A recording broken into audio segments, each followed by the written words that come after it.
What is up, guys, and welcome back to my channel. I'm Financial Coach Jess, and the title of today's video is not clickbait. Every single time I hear someone say that they want to save more money, I die a little bit inside. Saving money on the surface seems very virtuous. When we hear someone say that they want to save more money, we feel like the appropriate response is to nod our head, pat them on the back, and say, good for you. I will say that this has good intention, but the general notion is that spending money is bad and saving money is good. And this just isn't really true. This is a very childlike mindset that we have to graduate and grow out of if we really want to pursue and achieve financial independence. And I'm definitely not saying this to shame anybody if you're thinking, well, crap, my goal was to save more money. Don't feel bad. You're here, you're watching this video, and as a result of watching it, you're gonna be able to take your finances to the next level by digging deeper. Spending money isn't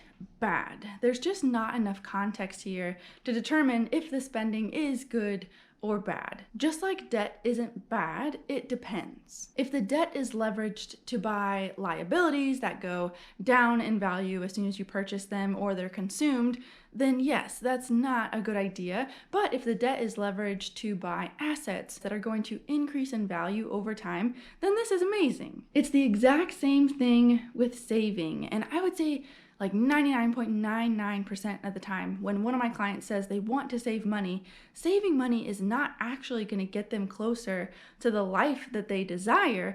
It's just the answer that they think they should say. They want to save more money for the sake of saving more money, to feel more in control. Here's a real life example of this. In my first session with my financial coaching clients, we talk about their goals and what's been holding them back. And I would say about 30 to 40% of the time, their big goal is to save more money. And a lot of times they want to save more money, even more than paying off debt. This immediately tells me as the coach that there is a huge emotional tie between money and security that we need to address and really start processing. Usually then I'll ask them how much they want to have in savings, and the answer kind of goes one of two ways.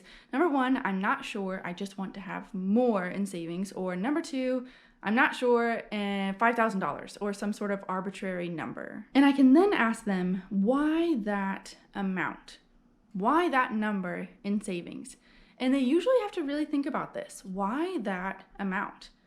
They don't usually know, it just sounds secure. This is 100% valid. They are talking about saving money and they're throwing out random numbers because they don't feel secure. Risks exist every single day, and it is smart to calculate how much risk you have in your life, set aside a certain amount to cover that risk, but that's not what we're talking about here. We are talking about a scarcity mindset that says whenever I have $5,000 in the bank, then I'll feel secure. And we all know what happens, right? They get $5,000 in the bank, their fears grow as well, and they think, okay, when I have $10,000 in the bank, then I'll feel secure. But their mindset is still the same. And so that number in their fears keep rising and rising. I have literally talked to an individual back when I was doing consultations for coaching. She gave me a call and she had hundreds of thousands of dollars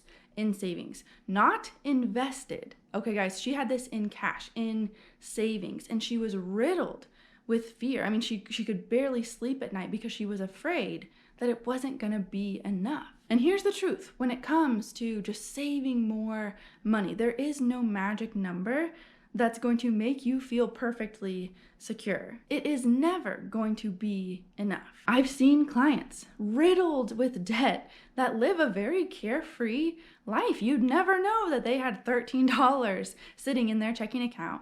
And I've also had clients that literally can't sleep at night with $10K in the bank. Are you starting to see here how we are talking about a very powerful, very emotional mindset that really has to be addressed? Now, this doesn't mean, of course, that we have $0 saved. In my one-to-one financial coaching program, 12 Weeks to Wealth, I walk you through a risk evaluation, and you go through the eval to see how much risk you have in your life and how much you should have saved. It is not a one-size-fits-all. Also, a really important point here is that there are so many things you can do to lessen your risk that doesn't involve actually saving money. So anyway, I go into all of that in my 12 Weeks to Wealth program, and you can learn more about that program with the link below. Okay, so back to the goal of just saving more money. This is not a lifelong pursuit. This is not a laser focused thing that I want my clients to really be prioritizing, because just saving money really can turn into hoarding. And we know that hoarding is an emotional response, not based in fact, not based in reality. And we all know that it can be very, very detrimental to a person's life. And really, when you equate the two, this one-track mind of like, I must save more money, that's my big goal, and hoarding, we don't usually compare the two. Remember the example from the very beginning of the video. When someone says they want to save more money, we nod our head, we pat them on the back. But honestly, what is the difference between relentlessly building your savings for the sake of saving and hoarding? I really believe that the root of both of these things is fear. So instead, here is what I'm proposing. You calculate out how much risk is in your life. And this does need to be reevaluated from time to time. You calculate that out. Then you try to minimize the risk that's in your life. After you do that, then you save the appropriate amount to be able to cover that risk if something were to happen. If you continue to save and save and save out of fear, it does something to your mind. That habit of having to save every dollar, save, that's the number one priority, continually tells yourself that this is where your safety and your security comes from. And it's just not true. It's a control issue.